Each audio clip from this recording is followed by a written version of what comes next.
Hello. Hey.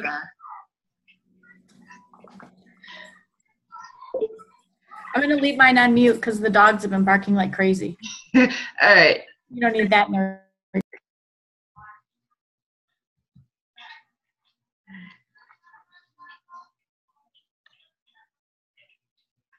Yay, everybody made it back.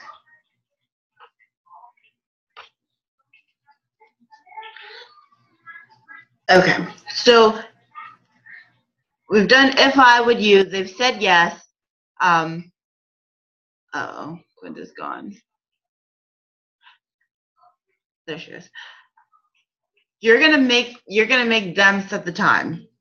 Let them do it. I have issues with this too, especially on the phone. I talk really fast. I start to ramble.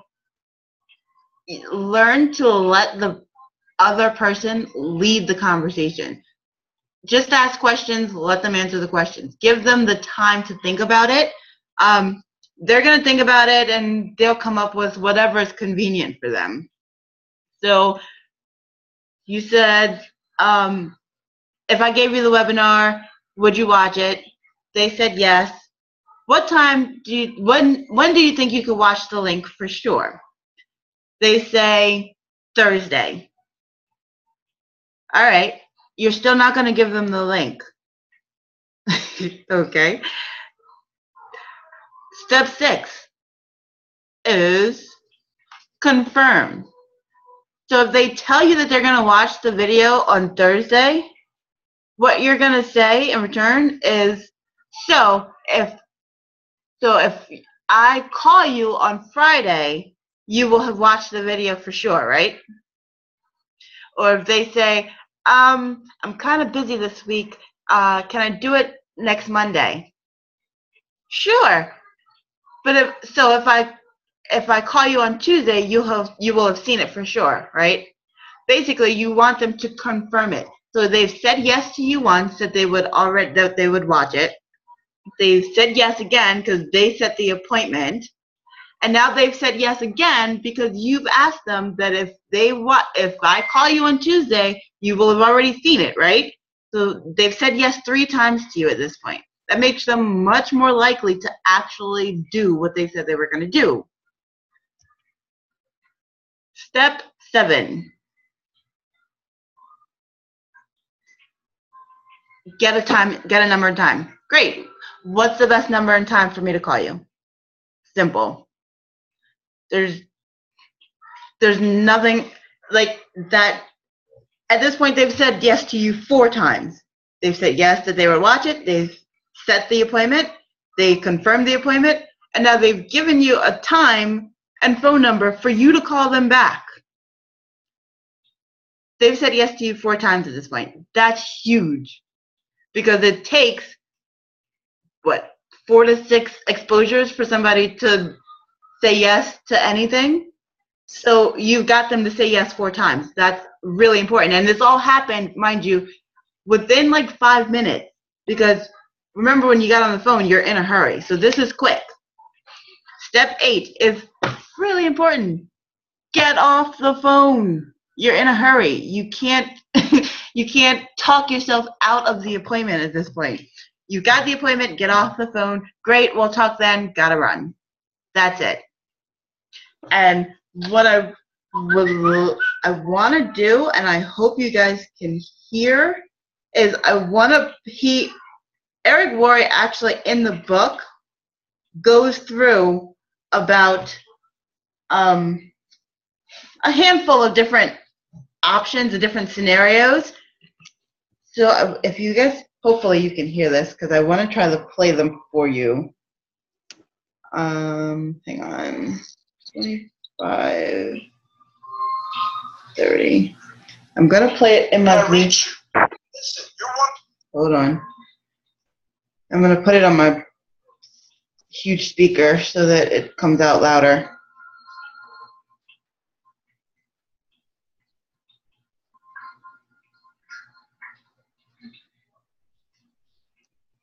To the top, but it was really important I reach you.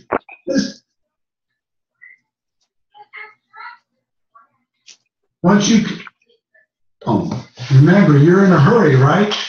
Once you confirm the appointment, the best thing to say to someone is something like, great, we'll talk then. Can you guys hear that? Too many people make the appointment and then unmake it by talking and talking and talking. Remember, our goal is education and understanding, and we're going to let the third-party tool do most of the work. Here are some examples of all 8 steps.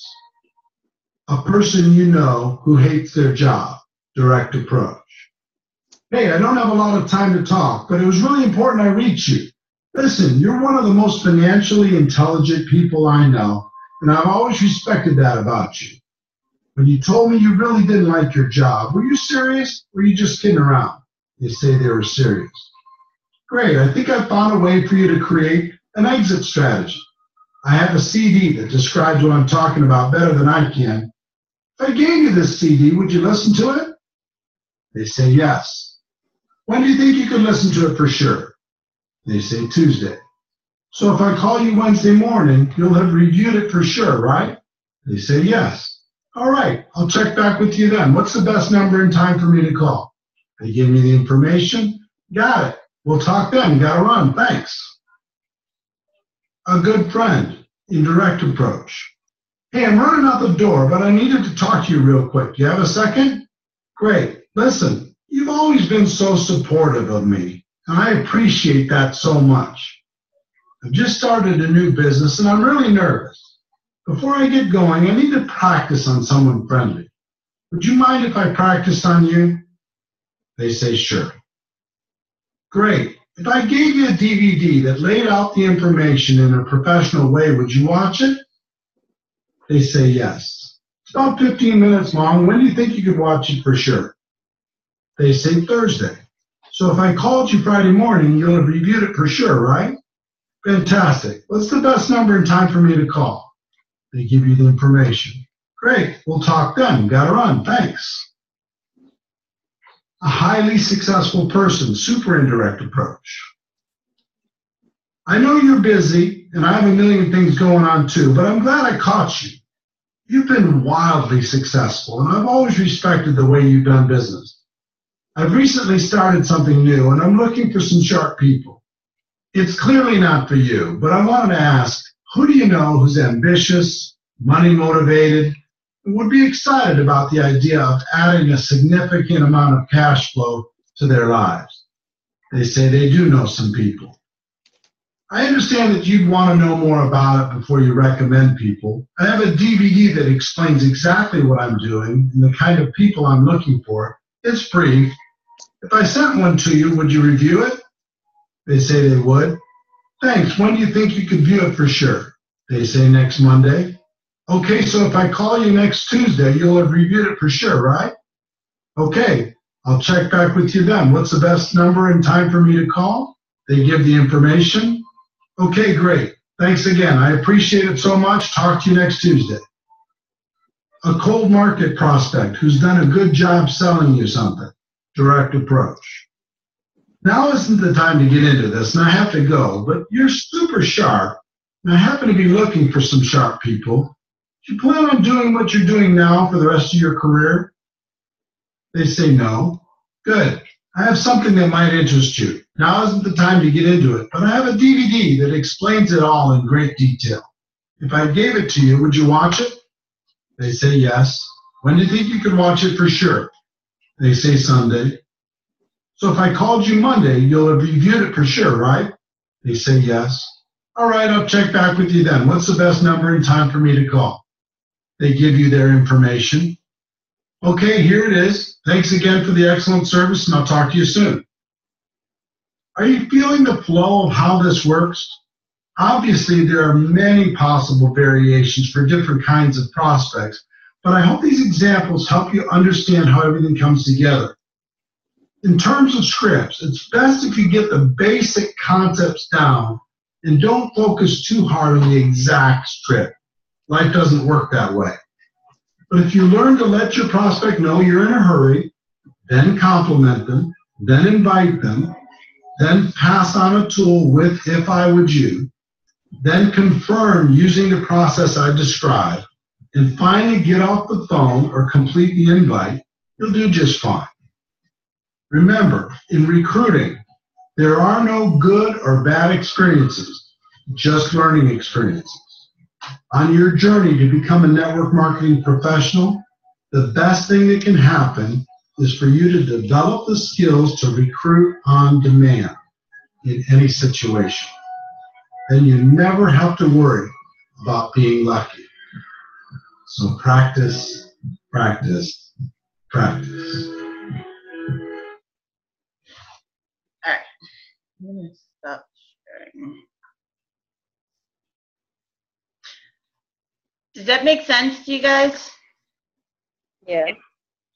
Okay. What questions do you have for me? I don't know. But what are you struggling with? What's your biggest obstacle?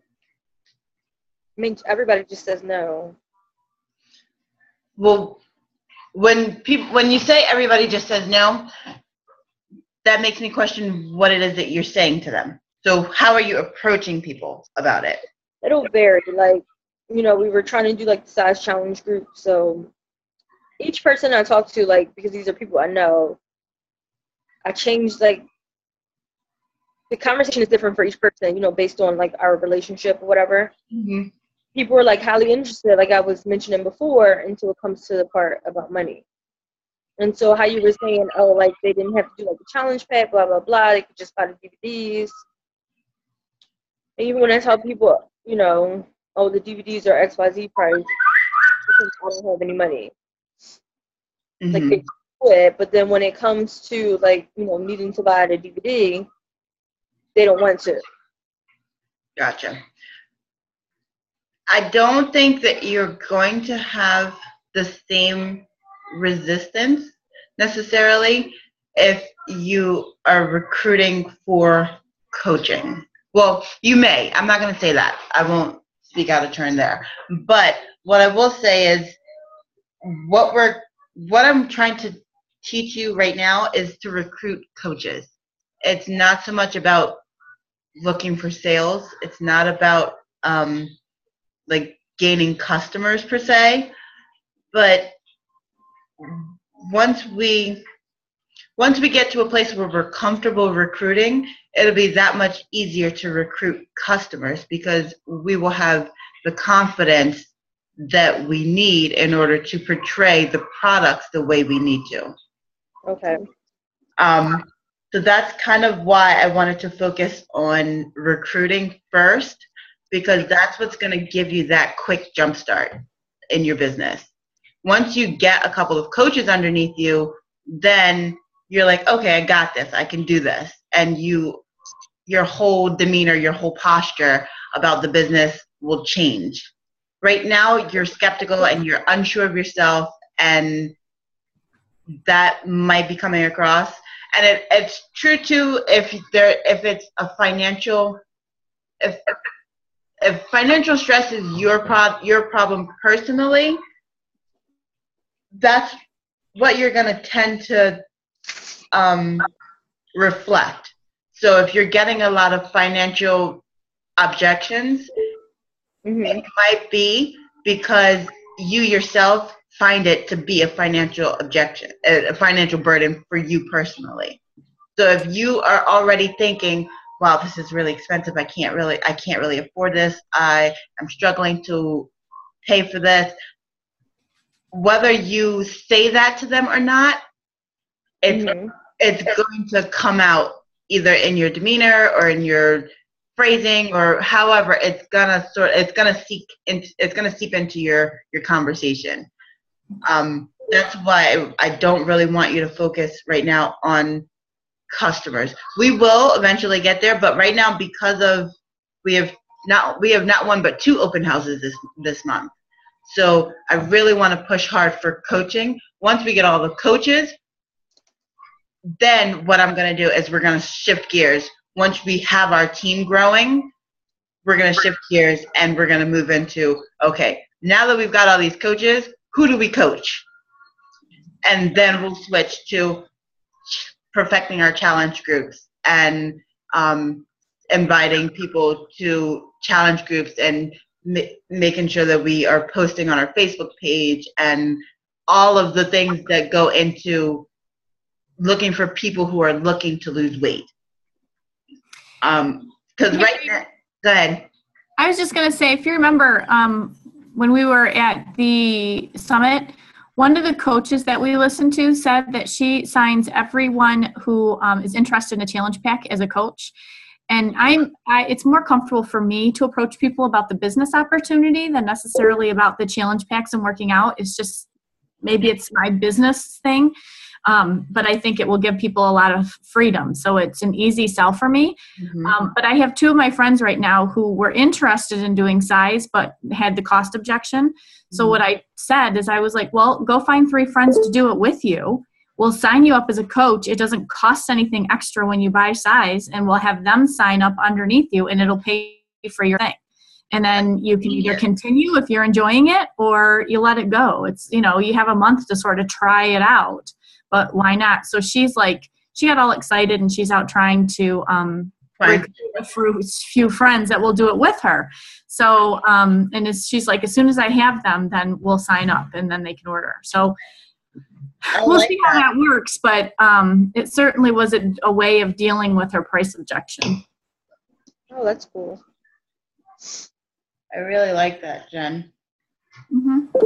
And then if you do sign them up as a coach right away, they don't have to deal with, if they sign up later, getting their $40 back. Yeah. If they sign up with a challenge pack, or if they buy a challenge pack, or they don't want to buy a challenge pack in the beginning, and then decide later on to become a coach, then you have that issue where, okay, they have to pay the $40, but then you'll get the $40 back, and it's just kind of a hassle. Right. So anyway, it was just a suggestion. It seems to maybe be working for me. It's still in process. Yeah, everything is sort of still in process. I know what I had done in my last company was when I was getting people that had a price objection, and the price of the product was about $65, and I would you still get price objections. What I would tell people was that if you are having a price objection, that means that money is an issue for you, in which case coaching might, or in that case it was being a distributor, might be an option for you, because you're actually obviously having money issues. So what I told them, and I haven't really figured out a way to manipulate that model into Beachbody just yet, but what I had told them was, give me 1 month, and I called it the layaway plan. Give me 1 month. If you can come up with, I think it was like $15 a month, or $15 a week. Set aside $15 a week and send it to me. You have to send it to me every week, or else this is not going to work. And for that first month, I'll start you on your training while you're paying the $15 a week. By the end of the month, you will have already started your training, and I will sign you up as a distributor when you buy your first product. And that way you have your product and you're a coach. Well, for us, you have your product and you're a coach. So you now are ahead of the game because you've already started your training. You're not a coach and now you have to figure out what to do. You know what I mean? But like I said, I haven't really figured out a way that works for Beachbody yet. But it's, I guess, just something to think about. And I don't even know if that's not legal, but something that we're allowed to do. I don't see why it wouldn't necessarily, but we'll see. Still figuring that out. Dana, I had a friend who did something sort of like that. She wanted to do it, and she was having a hard time saving the money. So she was giving me $10 a week to put in an envelope. It just was cash. Mm-hmm. And then when she had enough money, I handed her the envelope back, and she ordered. Yeah, I wasn't depositing it. I wasn't using it. I just put it in an envelope with her name on it. Right. See, I don't know. Because, well, that was your friend, so she was, I guess, local. So that works. I really kind of want us to build locally first, because that's going to make it a whole lot easier to do things like training, and it's going to foster a sense of security within our network. Like, the business is obviously nationwide and in Canada, and you could have a distributor across the country, but it's really going to be a lot harder for them to feel as part of the network and as part of the family, if most of the team is right in our little local neighborhood. What we can do then is build our local markets first, and then once we branch out, we teach our other people how to build their local markets so that it spreads locally first. I think that's probably the easiest way to do it. But if you get a coach in Canada, go for it. I mean, a coach is a coach, but it's going to be a lot easier with this method to build locally. Let's see.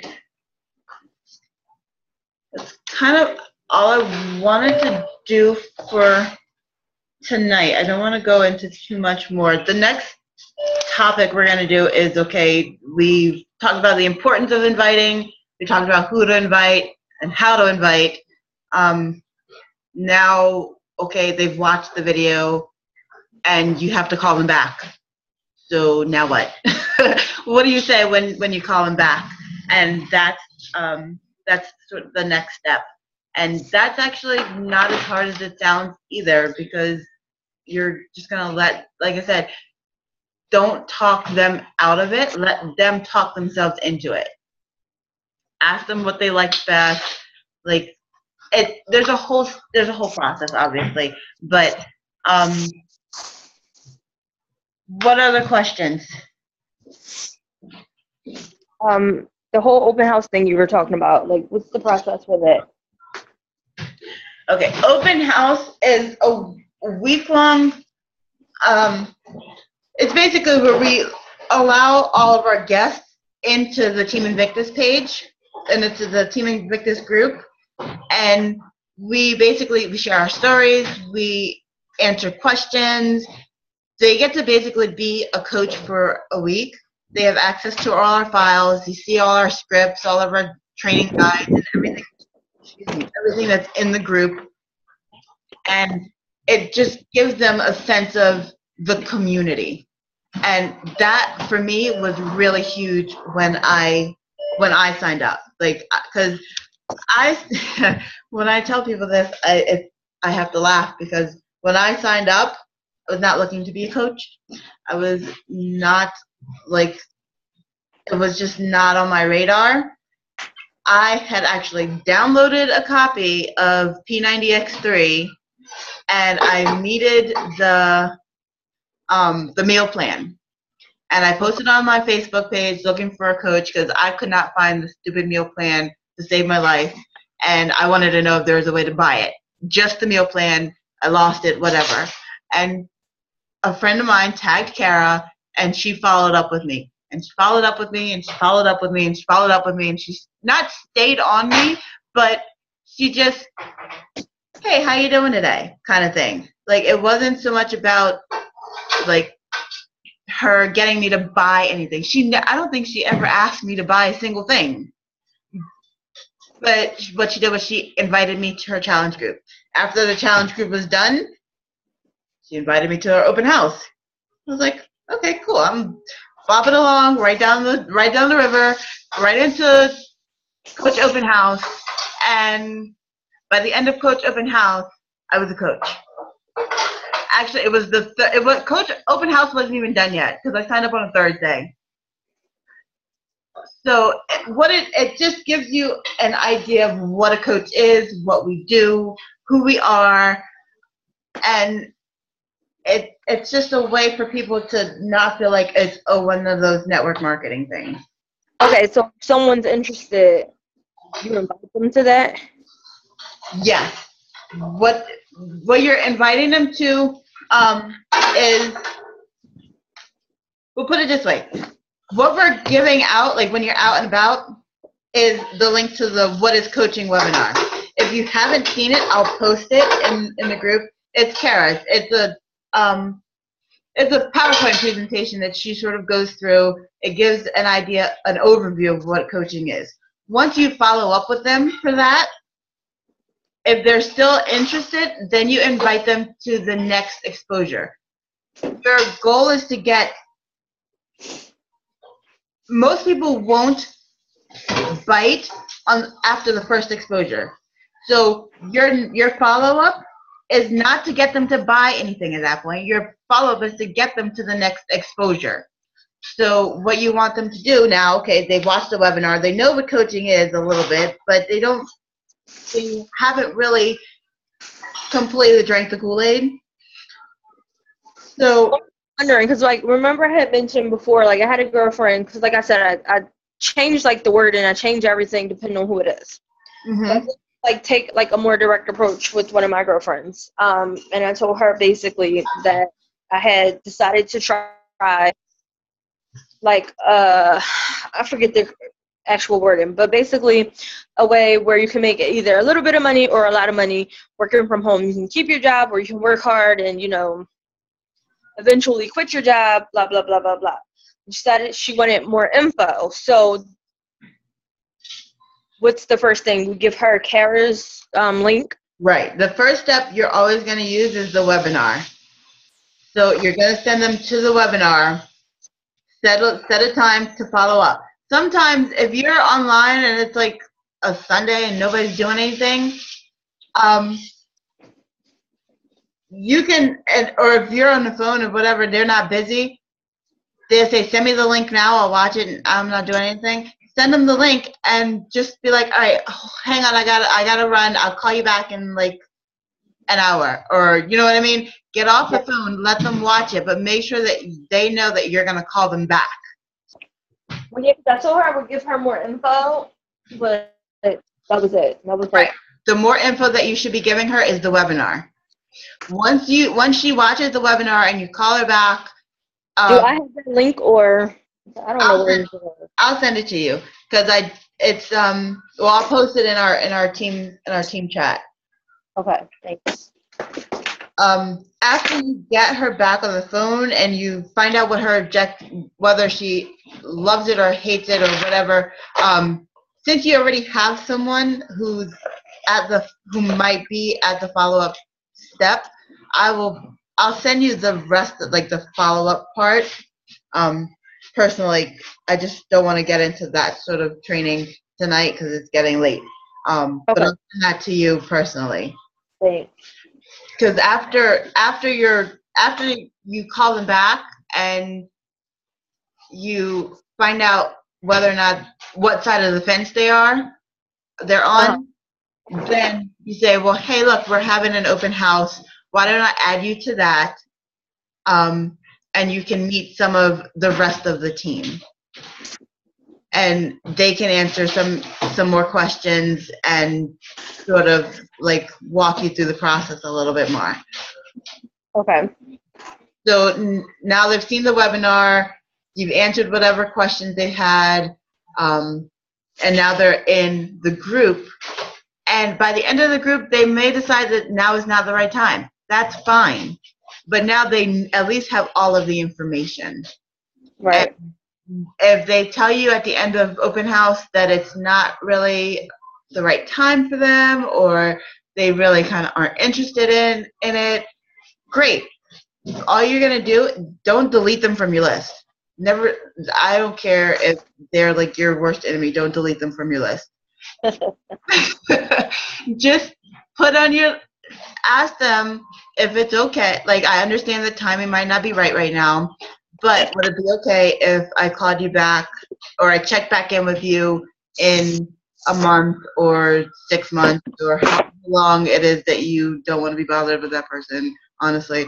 And just put that on your list so that you go back and then in 6 months, when you're going back through your list, you go, hey, I know we talked about coaching a while back. I was just checking in to see if anything had changed for you. in your situation. And either things will have gotten better and they aren't interested, or things might have gotten worse. And now they're really looking for something else, and they are more open. Basically, everybody has a window of opportunity, and some people's windows are closed, and there's nothing that you can do to open them. Something is going to happen for them where their job is laying people off, or they are like their husband got laid off, or whatever it is. Their kids are now in college and they have tuition bills, and things that are going to happen for people that will open their window of opportunity. Okay. And that's the only time where you're going to make headway. If people are not open, don't force them. Let them be and just move on. So I hope that helps. Yeah. We will talk more, but definitely get your list done. That's huge. And let's start inviting. What I would do is start inviting in person, but in our group, what I'll do is I'll send you a couple of scripts that you can use for your Facebook invitations. That is super easy. Copy and paste. That's all there is to it. What I would do is make a list of people that you think might be interested and go to them first. What I did last night was I made a list of everybody that I thought would be a good coach, or I thought may be interested in coaching, and I sent them all a personal invitation. So instead of my standard copy and paste notification, I used that, but in the beginning I added something personal to each person. So like my one girlfriend, I haven't seen her in a while. Hey, we need to get the kids together kind of thing. I don't know if you've seen my recent Facebook post, but I recently became a Beachbody coach. We're having a little sneak peek next week, and I think you might be interested. Do you mind if I add you to this group? I always say, do you mind if I add you to this group? Because I've had people already email me or message me back saying, you know what, thank you for asking me if you can add me to the group. Because there are tons of people that will just add all of their friends to whatever random group they have going on, and people like that. So if nothing else, you will probably get people that message you back saying, thanks for asking, but I'm really not interested. Or I've had nobody be like, why did you send me that? Like, nobody's been negative about it at all. And I'm super like weird about invitations. So what I do, here's a secret. If you're nervous about sending invitations, send them at nighttime before bed. That way you send them all out, shut the computer off, and go to sleep. And don't think about it. Because if you send them in the morning, then you're thinking about it all day, and you're waiting for notifications to pop up. When I woke up this morning, I had sent out probably, 22 or something invitations last night, and I woke up, I had like 12 messages. And when I tell you, I was definitely afraid to open them. Oh. I was like, oh God. And I'm like, no, I'll wait till later. I'll put it off, and I put it off. And when I finally went to answer my notifications, I had like 6 yeses. So that's 6 people that have said yes to coming to Coach Open House. That's huge. So don't be afraid. Well, it's okay to be afraid, but do it anyway. Because once you do it, it's not so scary. So that's my motivational speech for today. But I am always available, guys. So send me messages if you have questions, comments, concerns, topics that you want to cover, whatever. Send me messages. Apparently, I'm all about training. That's my life right now. So I will talk to you ladies soon. I will make sure to get the links up in the group in a little bit, probably after I shove some food in my face. Then, Please eat. huh? I said yes, please eat. I know. And not only do I have, well, honestly, we're about to go do our workout because we do our workouts at night still. So I'm about to go get my butt kicked by Shanti. And then I'll eat. Because if I eat before, it's not going to be pretty. Oh, I need you to send me your what is it? Your login information for size. Ah, okay, sure. Alrighty, we'll do. All right. I will talk to you guys later. All right. Good night. Night.